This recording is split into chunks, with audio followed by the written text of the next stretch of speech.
வீட்டுக்கு கெஸ்ட்டே வந்தாலும் பரவாயில்ல, ஒரு 10 நிமிஷத்தில் செம்மையாக காரசாரமாக ஒரு சிக்கன் செஞ்சிடலாம். வீடியோவை ஸ்கிப் பண்ணாமல் பாருங்கள். ஆனால் இது இரும்பு கடாயில் தானே செய்யணும். கம்பல்சரியாக இரும்பு கடாயில் தான் செய்யணும். இரும்பு கடாயில் தாராளமாக நல்லெண்ணெய் சேர்த்து பட்டை, கிராம்பு, சோம்பு, 3 வரமிளகா, 2 பச்சை மிளகா. ஏன்னா அந்த காரம் ஃபஸ்ட்லேருந்தே வரணும். நல்லா ஒரு கைப்படி சின்ன வெங்காயம், இது நல்லா கோல்டன் ப்ரௌனாக வதக்கி விட்டுட்டு இஞ்சி பூண்டு பேஸ்ட்டு, தக்காளி ஒரே ஒரு தக்காளி, ஏன்னா அந்த புளிப்போட டச்சு அங்கங்கே அப்படியே வந்துட்டு போகணும்.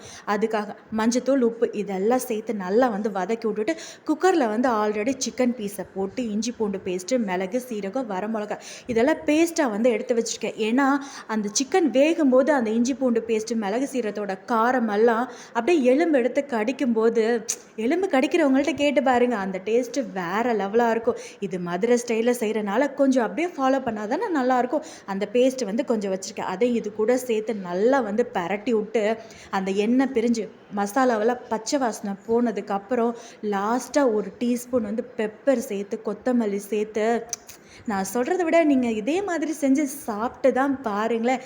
சாப்பிட்டுட்டு பாருங்கள். இந்த வீடியோ பிடிச்சிருந்தா லைக் பண்ணுங்கள், ஷேர் பண்ணுங்கள், கமெண்ட் பண்ணுங்கள். சேனலை சப்ஸ்கிரைப் பண்ணுங்கள்.